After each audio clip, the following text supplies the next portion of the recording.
Well, good evening, everyone, and welcome to Prepper Chicks After Dark. It is Tuesday, July the 8th, 2014, and we are gathered together tonight to play some Conflicted, the survival card game, a deck of 52 cards.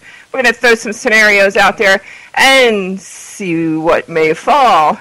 Will we do it? Will we not? Will we lose our morality tonight? Our ethics are out the window. So let's see what happens. So, back with us tonight, the tried, the true, the one and only, Alika. Hello again. Hey, welcome back. Thank you. I am with SHTFready.com. We are a prepping forum that teaches how to prep and survive. We keep the tinfoil hat theories out and focus on the important parts. You all heard of the ant and the grasshopper story? We teach you to be the ant. Awesomeness, and my favorite geek in the world, Geek Prepper. How are you doing tonight? What's up? Hey, it's Geek Prepper, www.geekprepper.org, giving you the edge when shit hits the fan. We don't post as much because we don't regurgitate the same prepper knowledge you see out there, so stop by and hang with us. Awesomeness. Did you make it on with us tonight? I wasn't sure. He had to work, so we weren't sure what was going on. So 3 decks are already out on the market right now, so make sure you get those. You have decks 1 and 2. Deck 3 is off of the book by G. Michael Hoff, so make sure you get that. And then Working Hard, Eddie and I are beta testing the Conflicted deck for Droid, because we're not Apple people at all. So we're definitely beta testing and excited to see the Droid coming out soon. That's for sure. So we have a special guest tonight. We had some Skype issues this morning that we ran into. Seem to have gotten them fixed today. So excited about this because I just read through his book called Collective Retribution, and I'm going to drop his website into the chat room right now. It's collectiveretribution.com. The author's name is D.S. Edwards, and I tell you what, you read through the book, and it's like reading the headlines out of the news right now. So, welcome, D.S. How are you tonight? I'm doing good. Thanks for having me. How's the west side of the country doing? You know, it's not too bad. We got a lightning and thunderstorm kind of trying to snap around the edges, but it hasn't came over us yet. You might lose me. If you do, we'll hook up some other way, but we'll make sure we catch you.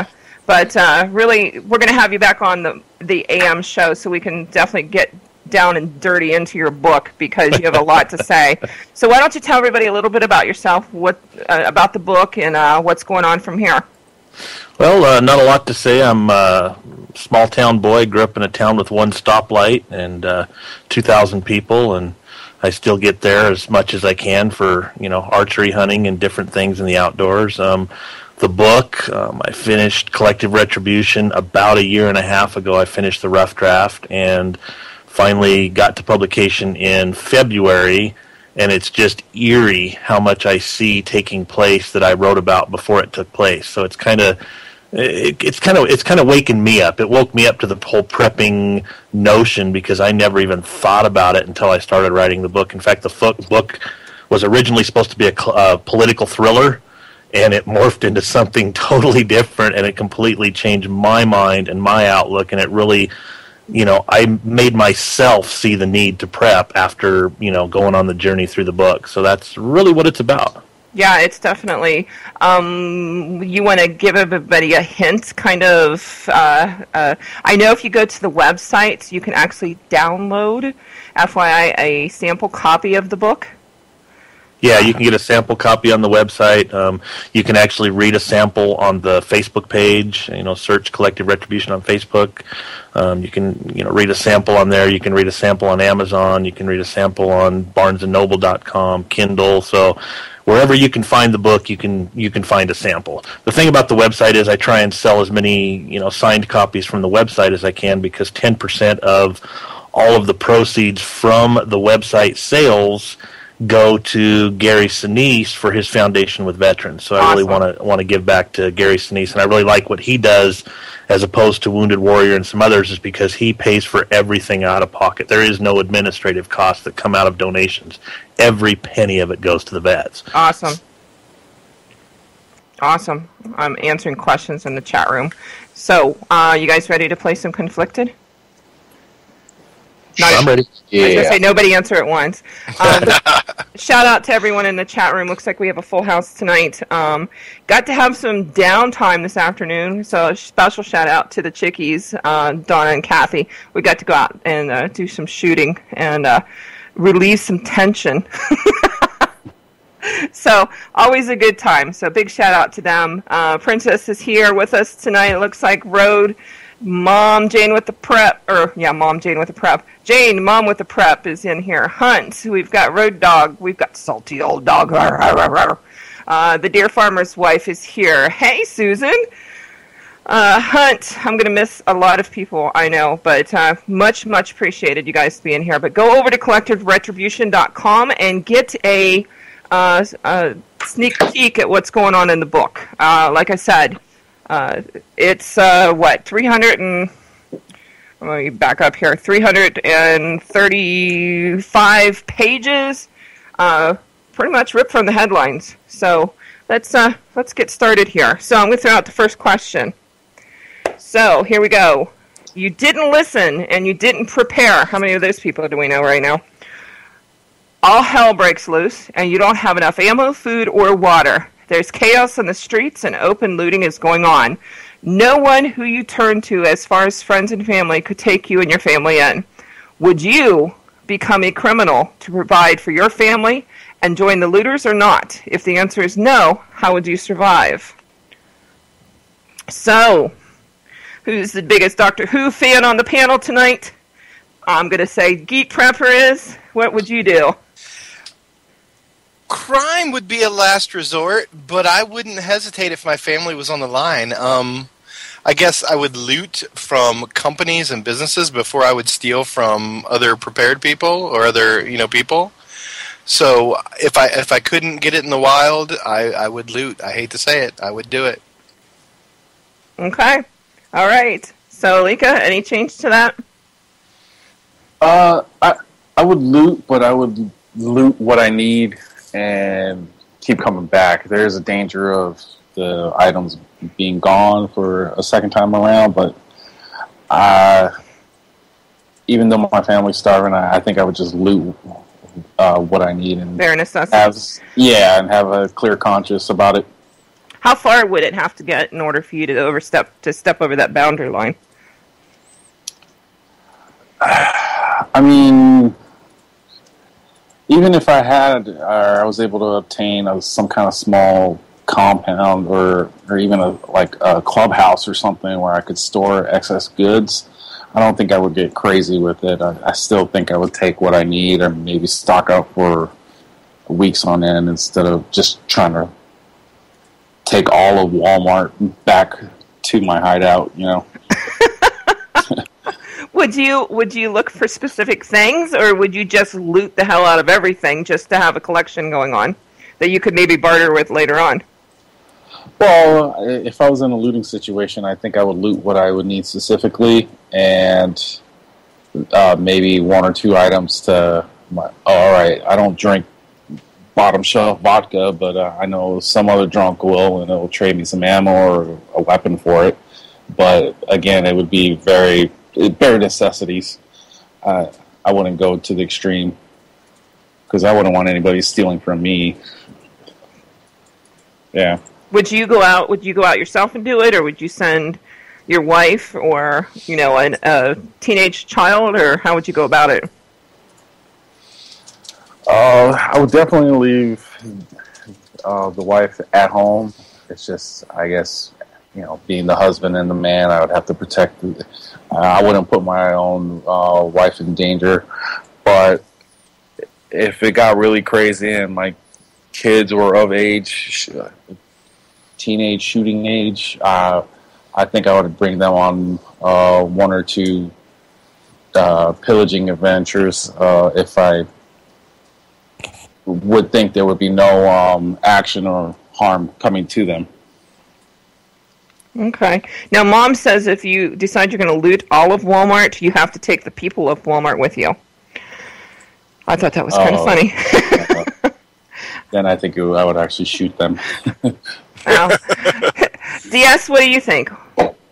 Well, I guess it depends on where a person is located that didn't bother to prep. I mean, it's funny to me. I run into people in the cities who don't have any groceries at all in their house. They don't even have a can of soup or a loaf of bread. I mean, they live meal to meal. If they want to cook a meal at home, they go to the store and they buy a steak and they buy the fixins, and that's all the groceries they have. I mean, they don't even have a gallon of milk in the fridge. Now, in my part of the country, I mean, there's always something to eat. I think what I would do is if I had to, I would, do the looting thing. I'd try and find the houses that were abandoned. But I think the main thing I would do is hang out with what I had in my house. Even though I didn't prep, there's enough in the house with rice and just, a can of soup, for crying out loud, or crackers, to where a guy could ration his food and his water that he had, in the back of his toilet tank, for instance. You could ration that for 3 or 4 days.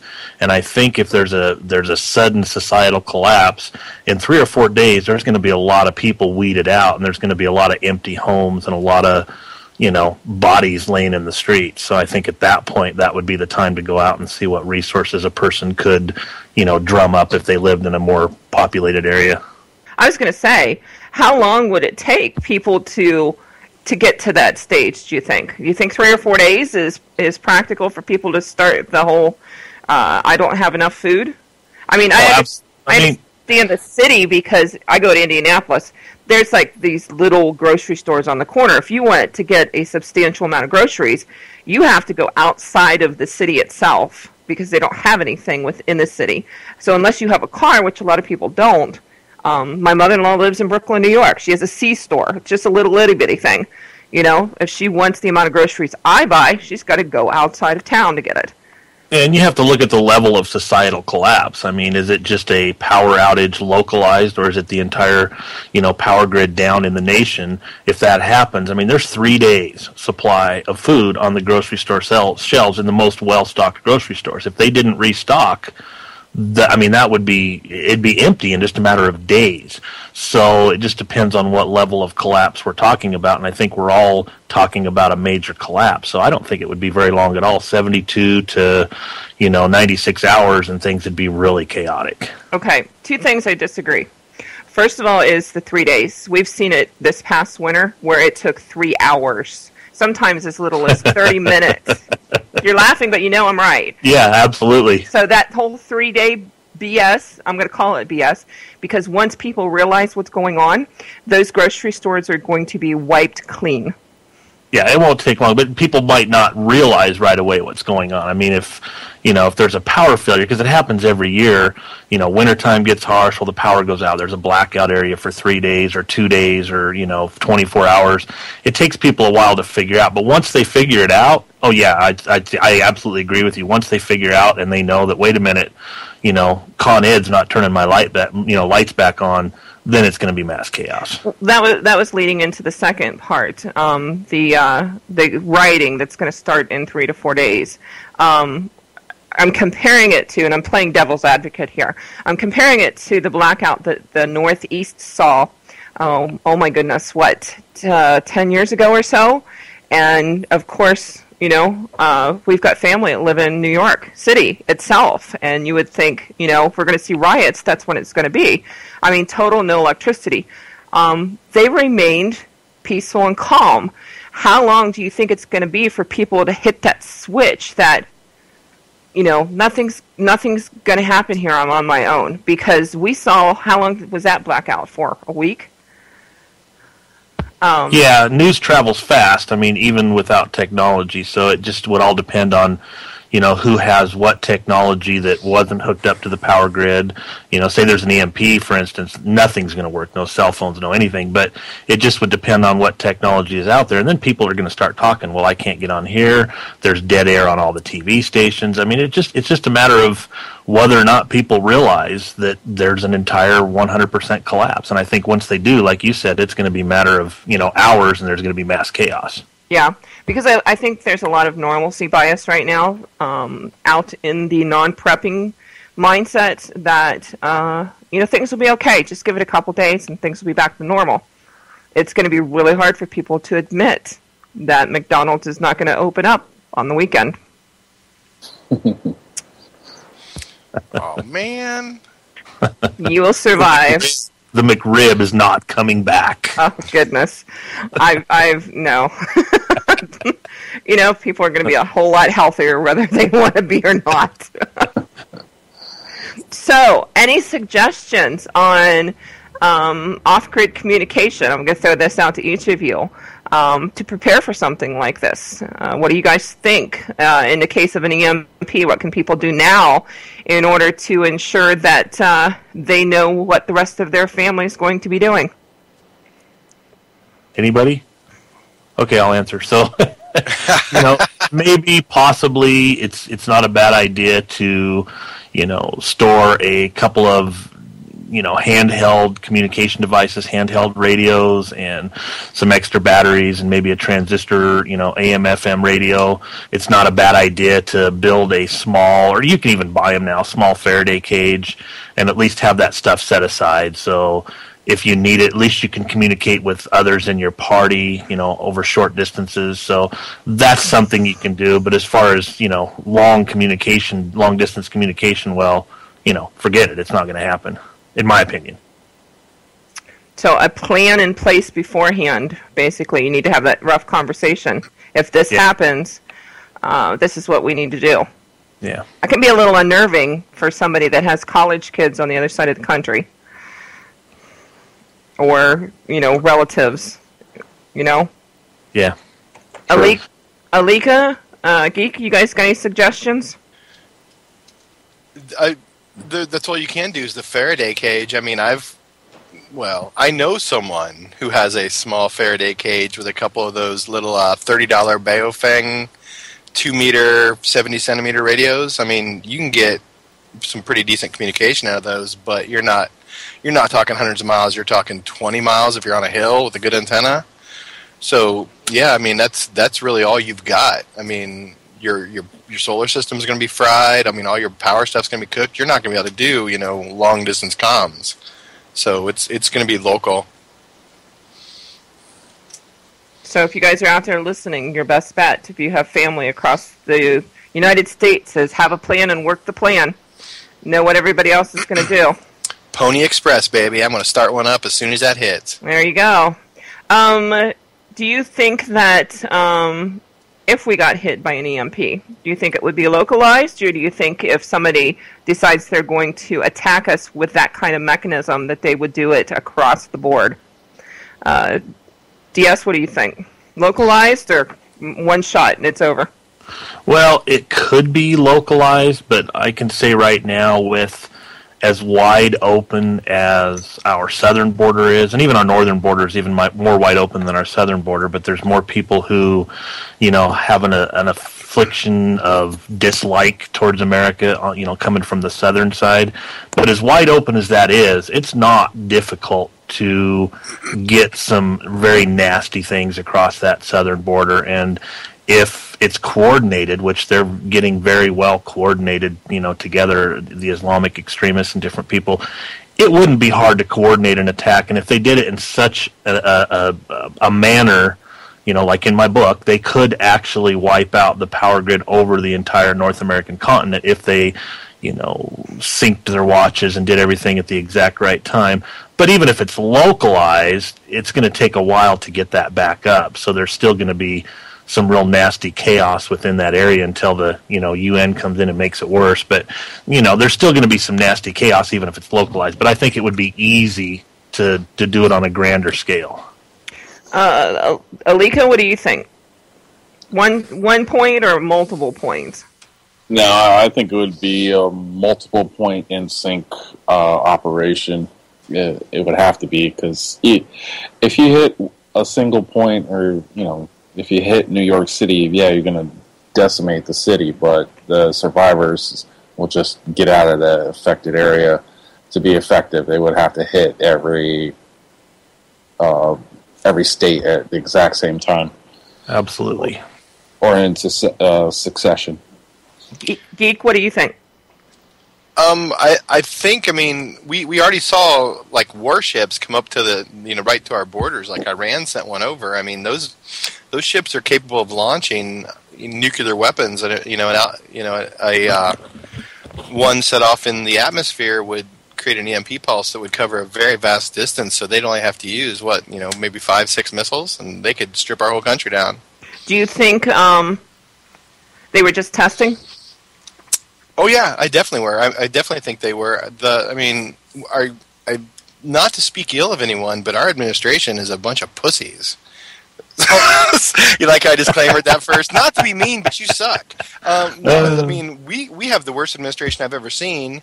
No one takes us seriously. I think that, things are coming across the southern border, not to digress, but we're going to have problems because there is crap wandering in this country, and I've heard some pretty scary things. Yeah, it's coming from all directions. So I'm going to throw this out to all three of you. If an EMP were to go off and say there were multiples, where do you think and who do you think, who do you think will be targeting what? And you guys clarify. What country do you think would be targeting maybe what part of the United States? Well, I don't think it would be necessarily a country as much as it would be an ideology. I don't see it as being a country, like I said, as much as an ideology. Even within countries who aren't, Islamic extremists, terrorists, there's, there could be coordinated plans with people from all kinds of countries. I mean, I don't know if it would necessarily be just a country doing it. Now, after everything collapsed, I could see other countries, if they weren't affected, it's not going to be a global, power grid failure. It would probably be the United States. And I could see other countries within hours of an EMP attack, within just a matter of hours, coming in and trying to claim America's natural resources, and I think we'd have, other warfare on our hands at that point. So I don't think it would be necessarily a country starting it, but that would be the catalyst for, all-out war when other countries came in to, seize American resources. Do you think these people could possibly already be here?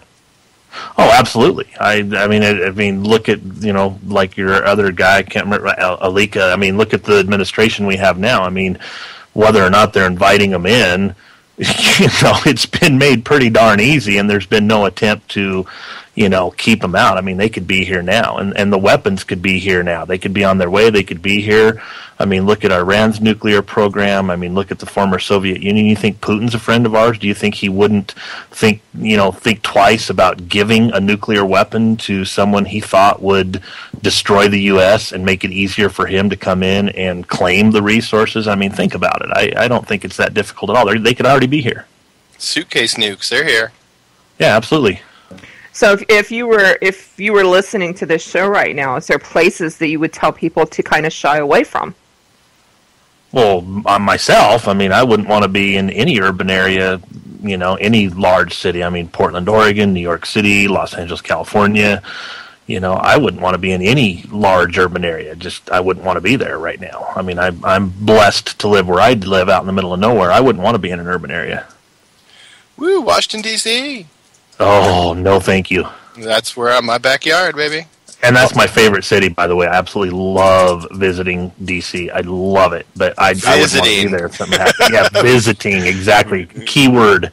Well, let me ask you this. Do you think that a country or a group of people would actually target Washington, D.C., or would they leave it so they could make their demands on, the people that run this country? Oh, no, they won't why would they make demands and negotiate with, politicians when they could not have to negotiate with anybody? I think they would target it absolutely right away. I mean, if you tear down a country's political infrastructure, I mean, the United States being the one exception where people are going to fight because we still have firearms, knock on wood, the operative word still have firearms. But I don't think they would want to, have people that they would have to negotiate with. I mean, why not wipe them out and make it easier to come in and claim things? Okay, good point. We are at 11:26, so we're going to have everyone reintroduce themselves real fast. And then DS has a signed, autographed copy of his book, Collective Retribution, which you can go to collectiveretribution.com, and you can download a little bit of it. But he's going to give a trivia question, so you guys in the chat room, get your Google fingers ready, because he's the first one that gives the correct answer is going to win a signed copy of his book. So, Geek, who are you, and where can we find you? Awesomeness. I am Geek Prepper. You can find me at www.geekprepper.org. That is Geek, not Greek Prepper, Geek Prepper, because I'm a nerd. And there you can find links to Facebook and Google Plus and, our mailing list. And we're all about giving you the edge when shit hits the fan. Any edge that makes you better than the people around you is going to be a game changer and a force multiplier. So come hang out with us. You won't find the usual garbage. You'll find some good stuff. Awesome. And Alika? I am with SHTFready.com. We're a prepping forum. We teach prepping, surviving. We keep the tinfoil hats out, and we teach you to be the ant, not the grasshopper. And DS. Well, DS, author of Collective Retribution. You can find it on the website, collectiveretribution.com. You can follow me on Twitter at DSEdwardsAuthor. You can find it on Facebook at Search Collective Retribution. And yeah, I'm just somebody who wrote a book to make a difference. I mean, I want to make a difference, and I thought the written word is the best way that I know how. I don't have a big platform, so yeah, that's who I am. And give me a shout out, look me up, and buy the book and enjoy it. And John B., I must say, I really like the hat. That is freaking awesome. Thanks, man. Sporting my fedora. That's cool. Indiana Jones style. Fedoras are cool, right? They are when you're bald. All right, DS. We've given the chat room enough time to warm their fingers up. So you have a trivia question for them. First person with the correct answer, you need to email me at prepperchicks@yahoo.com, or go over and email or find DS on his Facebook page and get connected to him. So either or is the way to do it. So, DS, what's your trivia question for tonight? All right, so one of my favorite guys in American history, and he was kind of a propagandist, and he wrote a line, and I don't have the exact line in front of me, but it was, he was warning against, he was talking about the time of the Sunshine Patriot or the Summer Soldier, coming to an end. He was warning us not to be Sunshine Patriots.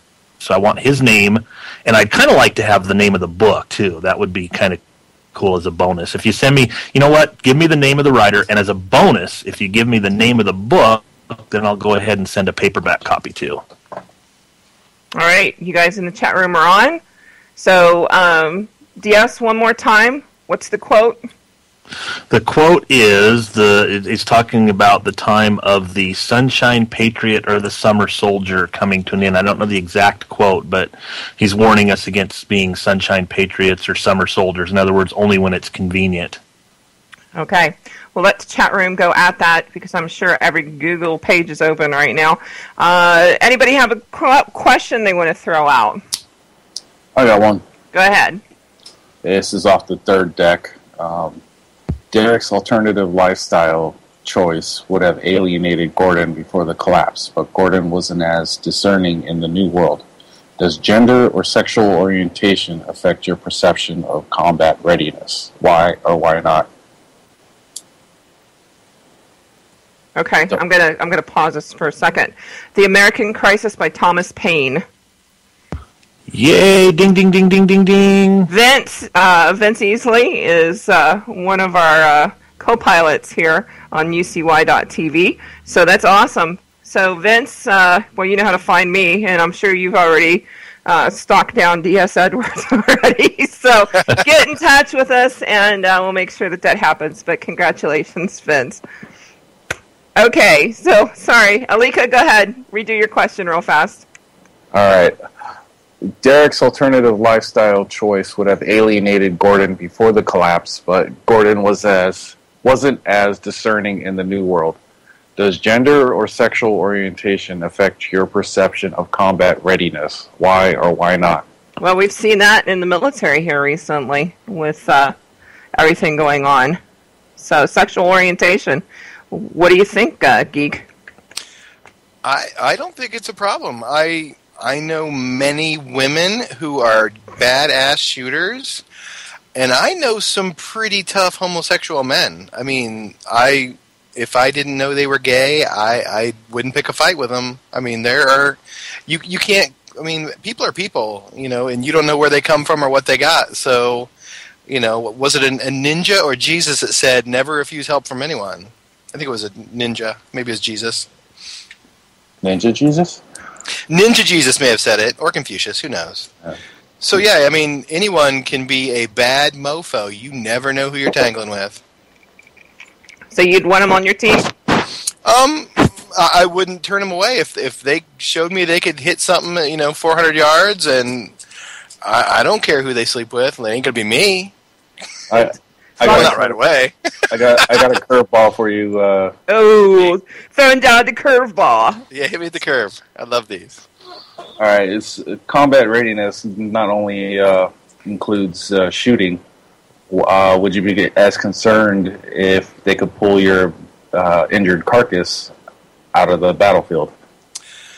That's true. I think you would have to take that into account when designing your fire teams or your groups. Because maybe some slight built men with the women. I mean, maybe they just don't drag you out. Maybe they just put a cap in you and call it a day. If you get injured. I've seen some women that could drag any of you guys out of anywhere. There's that big lady on Game of Thrones. She's like 6 feet tall. That Brienne of Tar. I don't know if you guys watch that. She's a big lady. There's nothing wrong with a female that's 6 foot. You better watch it. No, not at all. My aunt, my sister, and my daughters are probably going to be 6 foot. They're taller than their mom already, and they're like 8 years old. No, I only mentioned this because when I was getting ready to go overseas, we had a couple of females in our unit, and they just could not carry myself. I'm topping 250 or a bunch of the other big guys in my unit, so that's why I threw that ball curve. Well, women can be resourceful there, and if we, alleviate you from your arms and your legs and a few other maybe appendages, we might be able to drag your ass out of there. Yeah, I think to me it's a non-issue. I mean, it's a matter of combat readiness, toughness, skills, critical thinking. To me, that's what the issue is. Now, in the military now, today's current military, yeah, I can see how it would be an issue because there's people trying to make it an issue, trying to push an agenda.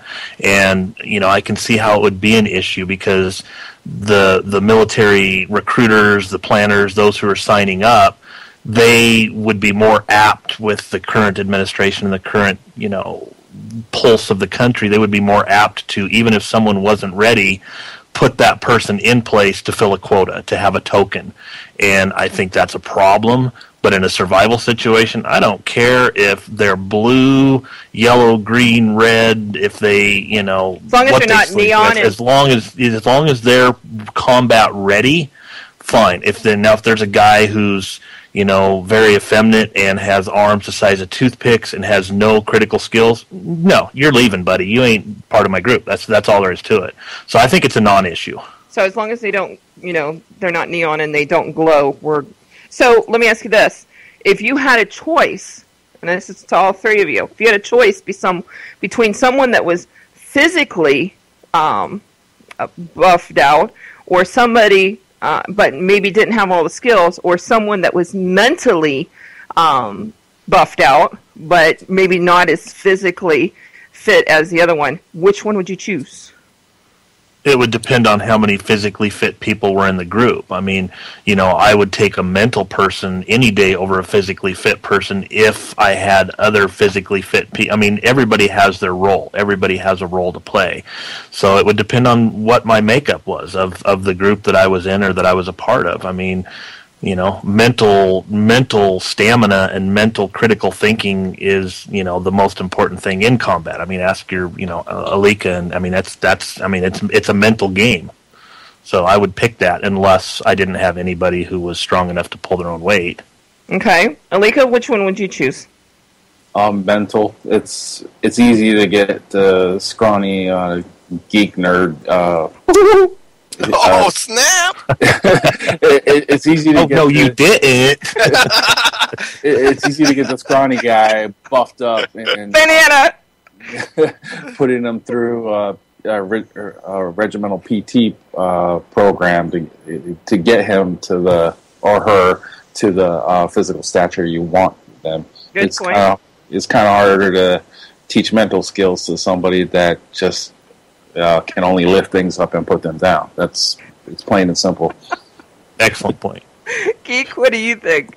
I'm going to say mental. I mean, it doesn't take physical strength to be a brutal, smart killing machine. I mean, you can be a scrawny guy or a really chubby, overweight nerd who knows how to shoot guns. I mean, it could be anything. But Plus, some of those bulky guys aren't always so smart. I'm not stereotyping, but they've never had to be smart because they're big and brawny. So. It's true. If you ever seen those special operators, I mean, Navy SEALs all the way down to the Rangers, they're not big buff dudes. They're just scrawny, fit guys. But their mental capabilities, I believe you have to have a GT score of 115 to even get looked at to be considered to join any of these special operating groups. So they look for mental over brawn any day, too. It's the same requirement to get on my blog. You have to have the GT score of at least 200, whatever that means. Oh my goodness, it's getting deep. All right, here, I'm going to throw you guys out a question, unless somebody has one real fast. Okay, good. List 5 crimes punishable by death in a post-apocalyptic world that in the world of today does not carry that sentence. So, 5 crimes punishable by death in a post-apocalyptic world that today's world does not carry that sentence. So, DS, what do you think? Give me 5. I'm still writing. Well, I got 3. Rape, child molestation, absolutely done, gone, dead. Murder, I would almost have to say stealing of, I don't know. I'm conflicted. Oh. I'm conflicted. As long as we've been doing this show, you're the first one that's ever said that. Really? Oh, that's awesome. I totally set a trend tonight. No, rape, murder, child molestation, to name 3.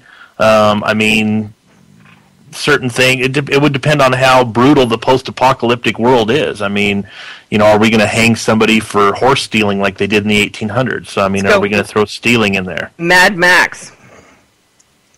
Well, yeah, what are we going to throw in there? So I would think those 3 for me. It takes a lot for me to want to take someone's life. If one, you harm my family, one, you harm a child. There's certain things that I don't have any line. The line is very clear. There's certain things that I won't, let someone get away with crossing. And so I don't know. It would take a lot. So those 3 for sure. Okay. Geek, what do you think? We have a big problem with overdue library books in this country. So I think we need to smack some people down. No, Who the hell invited him on this show? I actually went with I combined rape and child molestation. I said sexual crimes, so like any kind of sexual assault, good. Theft and murder, obviously. Operational security, giving someone recon on your position like an enemy. Good one. And then I was kind of stumped there, so I said, dereliction of duty. So I guess if you fall asleep at your post or something, seems kind of harsh, but what else are you going to do? It's dog eat dog, right? If they fall asleep, you may die. So, damn, who needs coffee when you have death looming over your shoulders? That's right. Death always keeps me awake. Coffee, whatever. My wife threatening to kill me, I'm awake.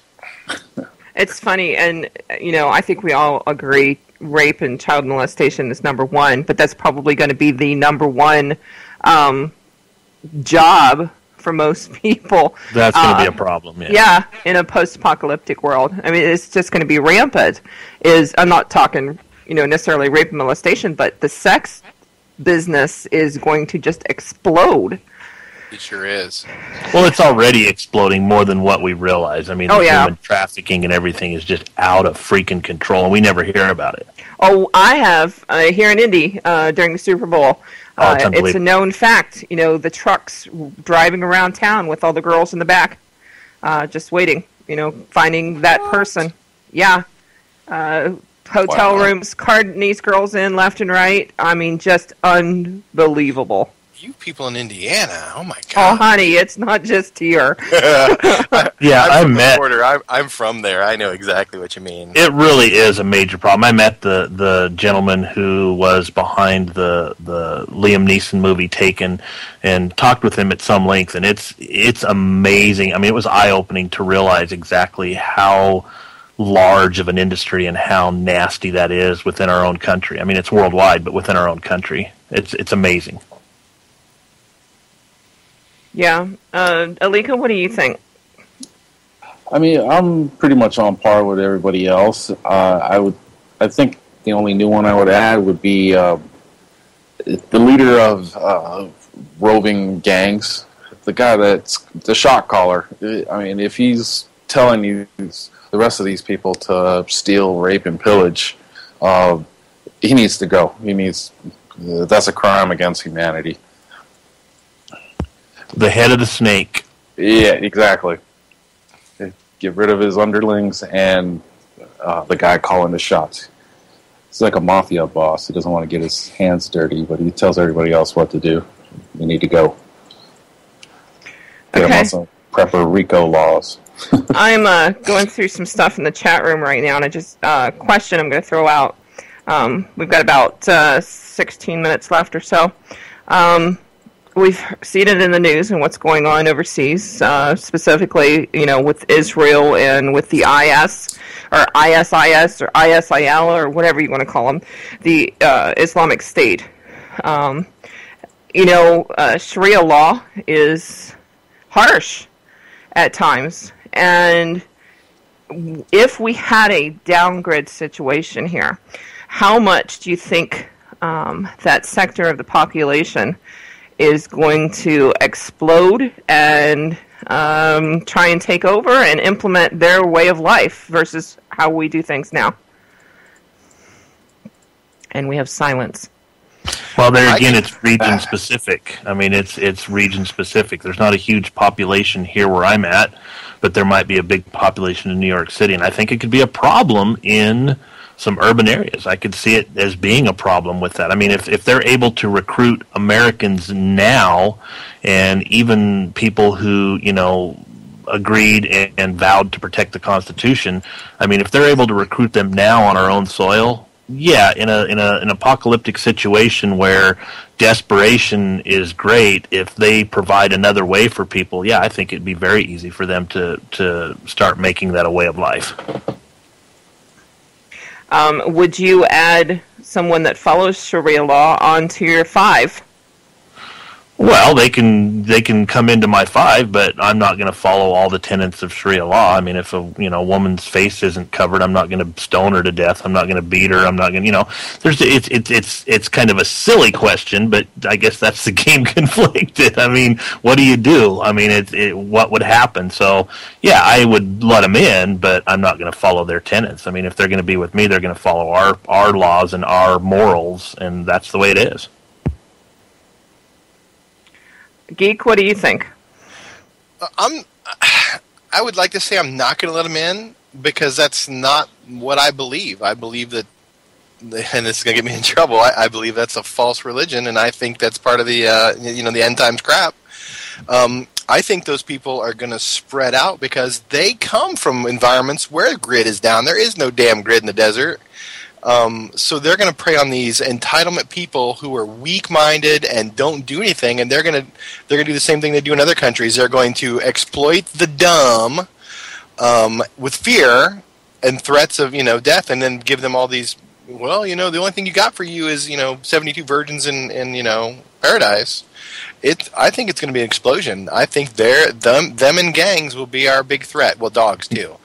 Gangs, dogs, and Muslims. Did I say that too loud? No, I agree with Geek. Absolutely, that's going to be absolutely easy. And besides that, how many of those guys are going to want to join Geek's group or my group or Alika's group or your group? I mean, honestly, they're not going to want to join. Alika? As far as letting somebody that worships or that is Muslim into my fold, it would have to be. I would have to vet them pretty well, and because you got fundamentalists in every religion, and if they're spouting out Sharia this, Sharia that, yeah, it's time to go. But I mean, there are, believe it or not, peaceful Muslims out there. If freedom to be you gives me the freedom to be free from you. I would, as long as you're not pushing it on me, I'm not going to push my religion on you. We just work together and survive. I would let them in, but anything radical or fundamentalist, I would say no. Okay. What about you, Prepper Chick? Would you let them in? Would you hang with them? No. Good girl. You can come hang out with us in D.C. And it's not that I would either, also go after them or instigate anything or anything like that. It's just a complete contradictory to what I believe in. So, I'm not going to go down that route. Yeah, see, I look at it a little bit differently. I mean, it goes against everything that I believe in. You and I have talked, not at great length, but, Prepper Chick, we've talked a little bit. It also gives me the opportunity, if someone is desperate and they've been following that and they have nobody that they've glommed onto, they haven't heard about the 12th Imam that's rising up or whatever, that's also my opportunity to show them a different way to, do what I'm supposed to do and fulfill the Great Commission. So that's also an opportunity for me. And if I can help somebody along, the path that I believe, and they can actually help the group, well, I'm with Alika, I'd vet them heavily, but I probably would, just because, that's my opportunity to minister to somebody. And that's really what's happening. What I see in the end times with my prepping is not just for me, but we need to be, those of us who believe, need to be the church in the end times. And that's not going to look like a building with four walls that we see now. So it's, everyday life. So that's my thoughts. Oh, snap. I have spent this last week, doing research on this ISIS or whatever you want to call it.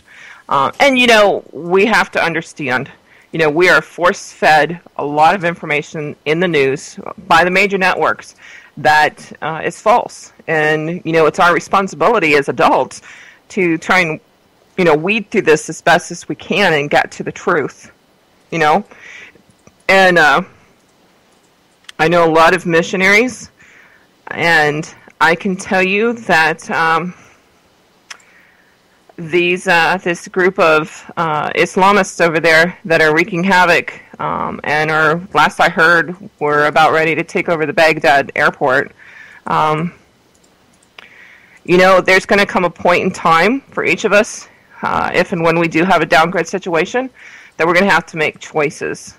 Unfortunately, not whether or not to smell the daisies or the roses. I mean, it's going to come down to life or death. Because there's always, history. If we look at history, it just repeats itself over and over again. Someone is going to try and take over. We're not going to be able to live. A lot of people in the prepper world, survivalist world, or, with the same mindset, thinks that if the grid goes down, we're just going to stay in our house and we're going to farm our land, and that's going to be the end of it. And I hate to wake them up to say that isn't going to happen. You might live for a little while in some peace, but eventually someone's going to come and try and take over. And how, so a question based upon that, how long let me just ask this. We've had a downgrade situation. You live on a ranch in Montana. You think everything is hunky-dory. The grid goes down, you're just fine up where you're at because you have a couple hundred acres, you've got ranchers around you of the same mindset that you've known forever. 4 months down the road, somebody comes to take over. Do you think you should have stepped up to help the country when it first happened? or where's your mindset at there? Or do you just keep waiting? Geek, what do you think? Well, I'm not anywhere safe, so I'm going to be in the mix from day one. So I'm going to be practiced and tried by that time. I mean, I do have plans to move to a less populated area, but I'm never going to be totally urban because of my profession. I'm a nerd. I mean, I have to be near cities to sell myself. Well, that doesn't sound right. To sell my technology powers. We left the sex trade a little while yeah. ago. So, I mean, I'm never going to be truly isolated. So, I mean, even if you're 10, 20, 50, 100 miles from, a city, you're still going to have it. I mean, they're going to come, they're going to find you because the pickings are going to get slim in the easy places. Would you leave your family to go fight for this country, to bring it back to where, well, not necessarily where we're at now, but upon the ideals of the Constitution? I would. I'm not happy about it. I actually think about that all the time. I mean, what if I do have to, go to battle for my country? Against who? Against my country? I mean, I think about that, and I think we're all going to be called to, refresh the tree of liberty at some point. Alika, what do you think? Would you wait and see what happens, or would you immediately go into battle and try and get as many like-minded people as possible behind you? I would wait, band down the hatches, make sure that my homestead's is suited up and ready for whatever may come. If I was on a ranch in Montana, But you stand the chance of opposing forces gathering large numbers if you wait. Yeah, but I would try and keep my ear to the ground as much as I can, and and during that time I would start working on security defenses and getting with my neighbors and stuff, and making sure we have fallout plans if the ranch A gets overtaken. We can always fall back to ranch B down the road, 10 miles down the road or whatever, and try and regroup and fight them off from there, and so on and so forth. But and then once my homestead was safe and secure, I think I would branch out, go town, city, and then the rest of the state, and then hopefully once you create a safe zone, you can start branching out more and more and more, and go on to other states, organizing people that the same mindset to as yours to get order back. That's how I would picture it. Okay, alrighty. DS, what do you think? Well, nothing brings people together like a common enemy. I mean, 9/11 brought us a common enemy. World War II brought us common enemies. Nothing brings people together like a common enemy. And I don't believe that in a situation like a lot of us believe, the power grid is a major thing. I don't think in a situation like that there's going to be time to sit around and farm and live for 6 months or even a year, because the U.S. military now is semi-prepared for the event, in the event of an EMP. I mean, I give it just a couple of months, and the U.S. military will be back at least 50% capacity. They'll have vehicles that run. They'll be back at some capacity within a couple of months. Now, it depends on who is in power at the time that a collapse happens. If you've got an administration like you have now, and you've got people in place stacking the deck like you have now, I agree with Alika and John. Geek, you have to start thinking about the possibility that you're going to have to refresh that tree of liberty with the blood of patriots and tyrants. You have to start thinking about that.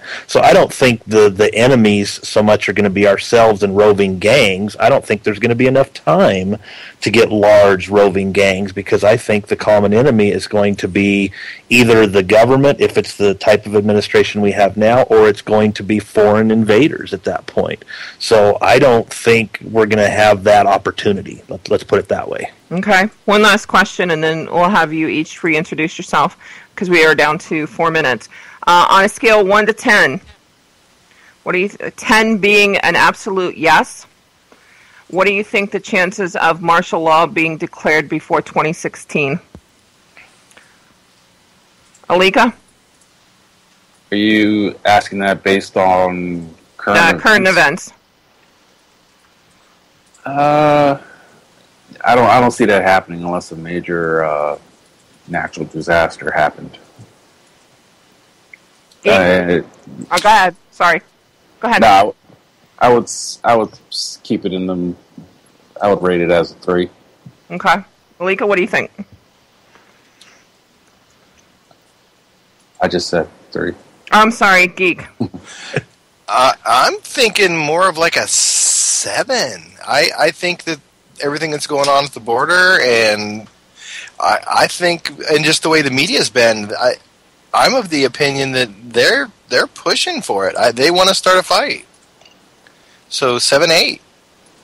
But they're already getting the UN involved in what's going on in our southern border. It's hit the news today. Yeah, and Detroit's trying to get the UN to help them with their water crisis, and they hired a disarmament specialist. I mean, there's something brewing. Oh, yeah, there is. So let's just give, full authority to the UN and become, part of the world. They can suck it. Pretty much so. DS, what do you think? Well, if we don't turn the corner and we don't go down a different path, I would say 9, 10.